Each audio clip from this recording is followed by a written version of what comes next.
শরীরে মানে অ্যাসিড ঢাললে যেরকম হয় শরীরে মানে চামড়াগুলো এরকম ভাবে ঝলসে যাচ্ছে। আমি একটা মানে দরজা খুলে লাফ দিয়ে বেরোলাম রুম থেকে, যে কি হলো এটা আমার সাথে।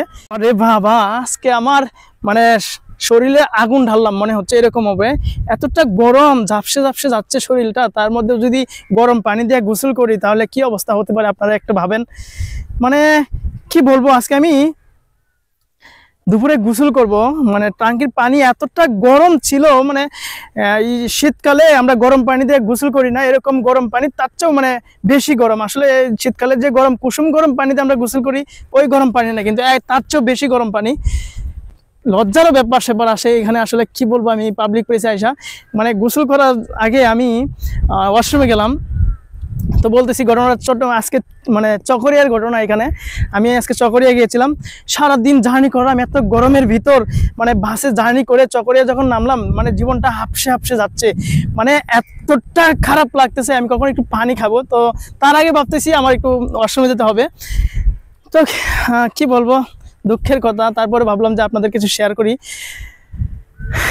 বিষয়টা হচ্ছে ভাই দুঃখের কথা, শরমের কথা। গেলাম ওয়াশরুমে যাওয়ার পর মানে ট্যাঙ্কির পানি তো অনেক গরম পানি, মানে পানিটা গ্লাসে নিলে মনে হয় ধোঁয়া উঠতেছে, এরকম অবস্থা আর কি। তো আমি ওয়াশরুমে দিয়ে যখন পানি ইউজ করবো মনে হচ্ছে যে একদম আগুনে জাল দেওয়া পানি দিয়ে দিলাম। আমি তো জানি না এত গরম, আমি মানে লাফ দিয়ে উঠলাম, কি করলাম। ওখান থেকে বেরিয়ে আসলাম, মানে আমি অনেকক্ষণ মানে হাঁপে গেলাম, কি হলো এটা আমার সাথে, কি হলো এটা। তো আমি কাউকে লজ্জা মানে লাজ লজ্জার ভয়ে আমি কাউকে কিছু বলতে পারতেছি না। তো ভাবলাম যে একটু হাত মুখ ধুই, আমি একটু ফ্রেশ হবো, গোসল করব। তো আমি গোসল করার জন্য দেখেন আমি ব্যাককেল, মানে এত বড় একটা ঘটনা ঘটলো আমার সাথে, তারপরে আমি এই গোসলখানায় গিয়ে আমার কেল নাই, আমি ডিরেক্ট যে ঝর্ণা ছাড়িয়ে দিলাম শরীরে পানি। মানে প্রথম অবস্থায় একটু পানি ঠান্ডা হয়ে আসলো, তারপরে যে পানিটা পড়লো মানে কি বলবো, শরীরে মানে অ্যাসিড ঢাললে যেরকম হয় শরীরে মানে চামড়াগুলো এরকম ভাবে ঝলসে যাচ্ছে। আমি একটা মানে দরজা খুলে লাফ দিয়ে বেরোলাম রুম থেকে, যে কি হলো এটা আমার সাথে। আমি মানে হাতভম্ব হয়ে দাঁড়ায় আছি।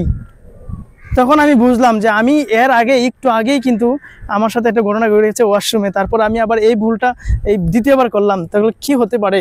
এই যে কথায় আছে না, ভুলের মাসুল দিতে যাইয়া জীবন শেষ হয়, ঠিক ওই রকম। যে আমি একটা ভুল হয়েছে, ওই ভুল থেকে আমি শিক্ষা নিতে পারি নাই, তারপরে আমার আবার গোসলখানায় আরও একটা ভুল হলো। এই যে কিছু কিছু ঘটনা আছে, যে ভুল থেকে যদি আমরা শিক্ষা না নেই তাহলে আমার মতো ঝলসে যাবেন। কিন্তু আপনাদের সাথে অবশ্যই যদি এরকম জীবনে আমাদের চলার পথে দেখবেন কিছু কিছু ভুল হয়, ওই প্রথম ভুল থেকে যদি শিক্ষা আমরা না নিতে পারি, ঠিক দ্বিতীয় ভুলের কারণে কিন্তু জীবনের মাসুল অনেক কিছুই মাসুল দিতে হয়। আজকে আমি মানে এটা আমার একটা জীবনের একটা স্মরণীয় ঘটনা হয়ে থাকবে। মানে আমার যে এখানে দাগ হয়ে গেছে, আসলে ঝর্ণার পানি পড়ছে তো, মানে শরীরটা একদম ঝলসে গিয়েছে। যাই হোক, আল্লাহ মাফ করেছে, বড় ধরনের কোনো দুর্ঘটনা হয় নাই। আপনাদের দোয়া এবং ভালোবাসা আছিল বিদায় হয়তো বা ওইরকম কোনো কিছু হয় নাই।